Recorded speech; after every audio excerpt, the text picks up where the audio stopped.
माजी मुख्यमंत्री पृथ्वीराज चव्हाण यांच्या घराजवळच लागले विरोधाचे बॅनर.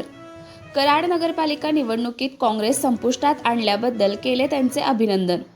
कराडमधील युवकांनी झळकवले बॅनर. काँग्रेस कार्यकर्त्यांमध्ये या घटनेमुळे संताप. कराडमध्ये माजी मुख्यमंत्री पृथ्वीराज चव्हाण यांच्या घराजवळ एका कराडमधील युवकांनी काँग्रेस नगरपालिका निवडणुकीमध्ये संपुष्टात आणल्याबद्दल अभिनंदन केल्याचे बॅनर झळकवले आहेत. त्या बॅनरवर कराड नगरपालिका निवडणुकीमध्ये काँग्रेस पूर्णपणे संपुष्टात आणल्याबद्दल पृथ्वीराज चव्हाण यांचे अभिनंदन असा मजकूर लिहिला असून त्यामुळे काँग्रेस कार्यकर्त्यांमध्ये संताप निर्माण झाला आहे. बॅनर लावलेल्या युवकांनी सांगितले की काँग्रेसबद्दल मला आदर आहे, मात्र कराडमध्ये जी काही राजकीय परिस्थिती घडली त्यासाठी मी हा बॅनर लावला आहे.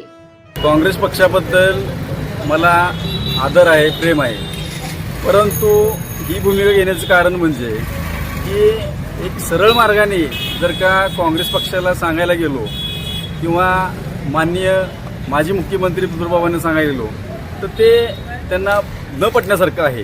म्हणून ह्या पद्धतीनं त्यांना कानफिचकी देण्याकरता व त्यांची कानगोड करण्याकरता आम्ही ह्या प्रकारचा निषेध बोर्ड म्हणा किंवा त्यांच्यापर्यंत हा मेसेज यावा म्हणून हा बोर्ड मी आज रोजी इथं त्यांच्या अभिनंदनाचा लावलेला आहे.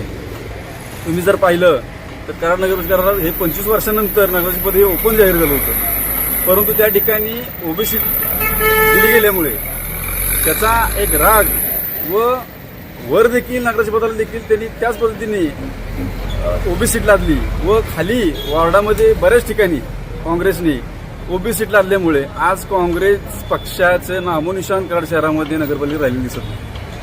तर ही चूक त्यांनी त्यांच्या लक्षात घ्यावी, आणावी व जे कार्यपद्धत आहे व जे नवीन तरुण मुलं आहेत, नवीन तरुण कार्यकर्ते आहेत त्यांना समाविष्ट करून घेऊन काँग्रेस पक्षाला कशी ताकद मिळेल यावर त्यांनी निर्णय घ्यावा, एवढा उद्देश माझा आहे.